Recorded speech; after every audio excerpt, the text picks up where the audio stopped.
Pokemon. Whether it was from the video games, the anime, the TCG, or any other of the multitude of ways you could have found it, one thing is for sure. If you grew up in the States in the 2000s, you've heard of Pokemon. It is the most successful media franchise of all time after all. In this series, I'd like to examine the Pokemon TCG sets from the perspective of a card collector. So join me as we go back to the start of it all with base set. In this video, with the exception of some pricing, we will be focusing mainly on the English base set. Base set was released in 1999 and will go on to have 4 print runs. The first being the iconic first edition print run, which you could distinguish by the first edition stamp on the left hand side of the card. The second being the shadowless print run, which did not feature a shadow along the right hand side of the border. And the third and fourth being the unlimited print run. To tell the difference between these two print runs, you need to check the years listed on the card. The fourth print run had run from 1999 to 2000, whereas the third print run only ran during 1999. In addition, the fourth print run was only sold in Europe and was not sold in the United States. There are several early Pokemon TCG products that served as an introduction to the Pokemon TCG for the US market. It's believed that these items were released in 1998, before base set was released. The first of these items being the Pokemon Demo Game Booster Pack. The booster was designed for 2 players and contained 24 shadowless base set cards. It is believed that these boosters were distributed to retailers so customers could sample the game. They were not intended for public sale. The last 2 that sold on eBay sold for $700 and $500 respectively, although there are current listings with much higher prices. The second of these items were the trainer decks. Trainer Deck A, Brock's deck, and Trainer Deck B, Misty's deck. These decks were released to early Pokemon leagues to help promote the TCG. Like the demo game, they were not intended for public sale. Although I could not find current prices for sealed Trainer Deck A, cards from the deck have gone on to sell for hundreds of dollars. Trainer Deck B I've seen listed on eBay for thousands of dollars, although I have not seen any data on sales, confirmed sales.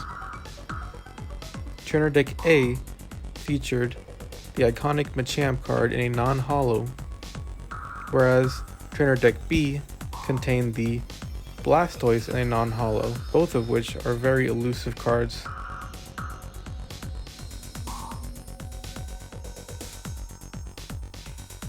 There were a variety of base set products that were released.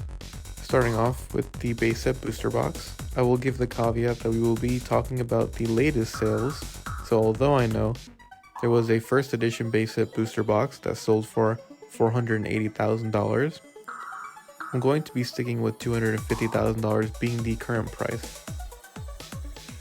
The shadowless base set booster box currently goes for $100,000, and the unlimited currently goes for somewhere around $20,000. So prices for these booster boxes are still really high. They just aren't as high as they were a couple years ago. The next product are blister packs. A first edition blister pack goes for around $10,000. A shadowless blister pack goes for around $1,000, and an unlimited booster pack goes for around $600. Next, we have the booster packs themselves.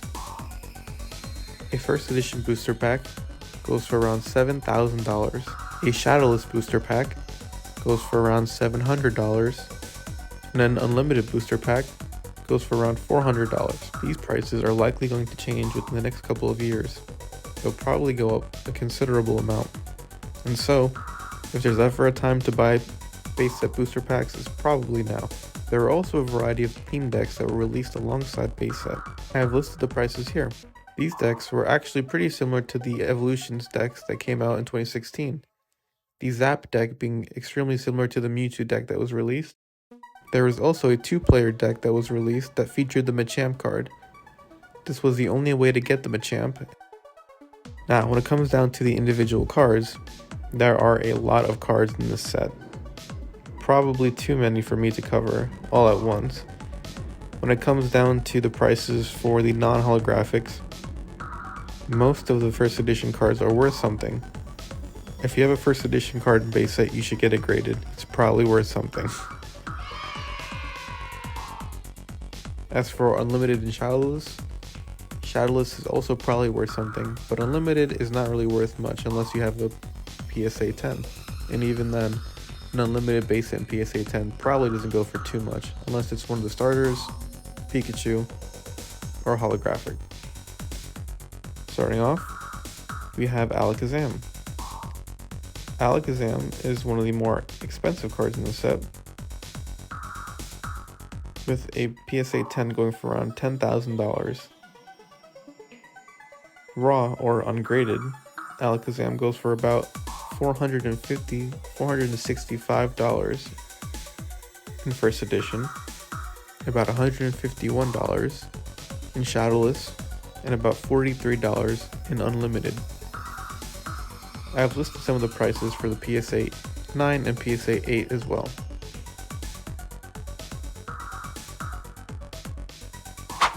Moving on to our second holographic, we have the Blastoise. Blastoise is definitely one of the biggest hits in the set. It's probably the second most valuable card in the set, behind obviously the Charizard. The PSA 10 first edition going for about $23,000. PSA 9 going for about $3,500. The PSA 8 going for about $2,100.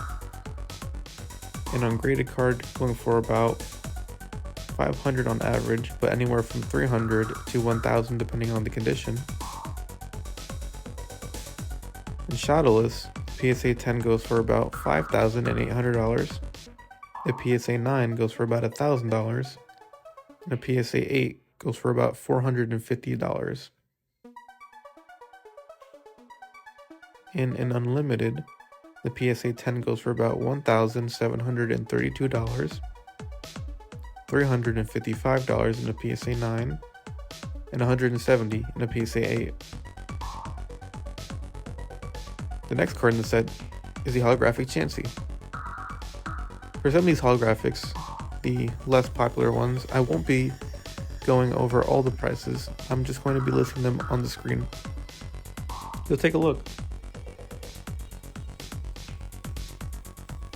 Chansey is really not one of the more popular cards in the set. The next card in the set is the biggest hit in the set. It is the infamous Charizard. In a first edition, PSA 10, Charizard goes for about $250,000, so the exact price of the booster box, more or less. In a PSA 9, the Charizard goes for about $22,000. In a PSA 8, it goes for about $11,000. Shadowless, a PSA 10 goes for about $50,000. A PSA 9 goes for about $4,000. And a PSA 8 goes for about $1,700.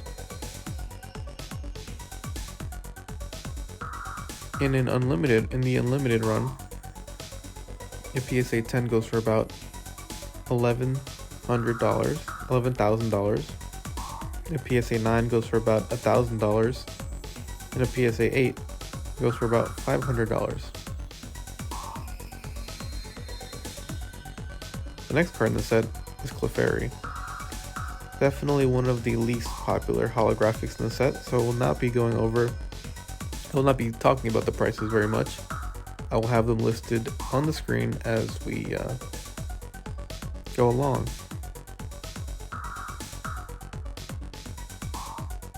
I know that in my own collection, I've had tens of copies, 10 to 20 copies of a holographic Clefairy, so I could definitely see why it's not as hyper as expensive. To save on a little bit of time, for the rest of the cards, I'm only going to be talking about the card and having the prices on the screen. The next holographic in the set was the Gyarados holographic. Another pretty popular card. Following this, we have the Hitmonchan holographic, which is one of the best cards in the set during the time of TCG, along with Electabuzz. The next card in the set is the holographic Machamp, which you cannot actually find in a booster box. As I mentioned previously, the only way to get this card is through buying the trainer deck. The next card in the set is the Magneton holographic.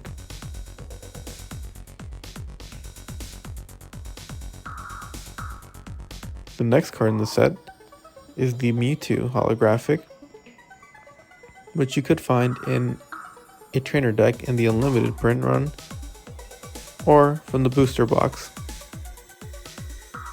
The next card in the set is one of my personal favorite Pokemon, Nidoking.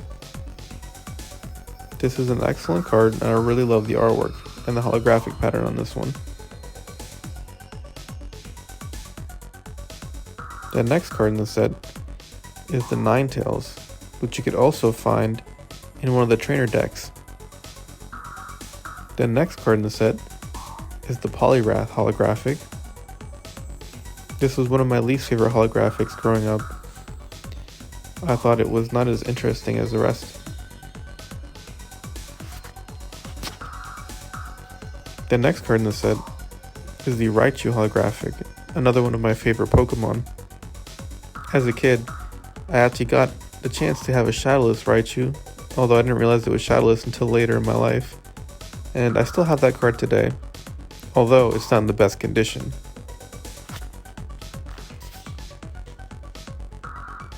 The next card in the set is the third largest hit in the set. It is the Venusaur holographic. This was definitely one of the cards you wanted to pull as a kid. The colors and the artwork are extremely nice, and the prices I think reflect that. The next card in the set is the last holographic in the set. It's the Zapdos holographic. Zapdos being my favorite with Legendary Bird Trio.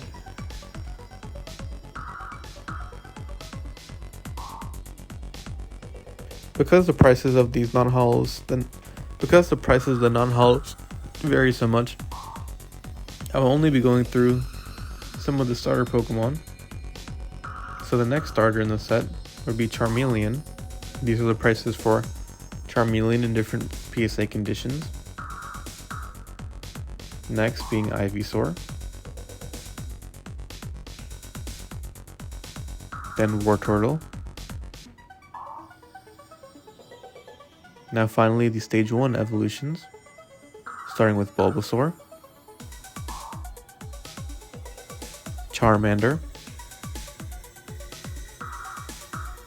and Squirtle.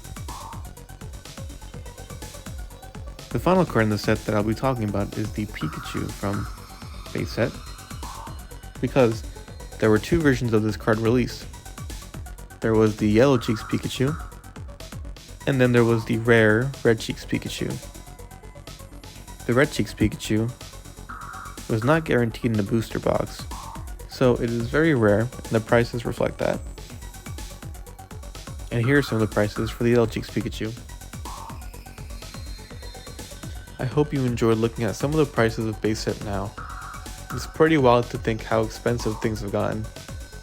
Even while I was in high school, prices for base set were insanely low compared to now. You could have bought a pack of base set when I was a kid for about $40, and I thought that was very expensive back in the day. Nowadays, I would dream for that price.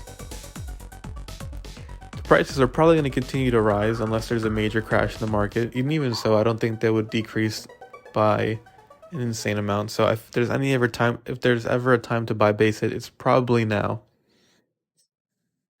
So get out there and get collecting.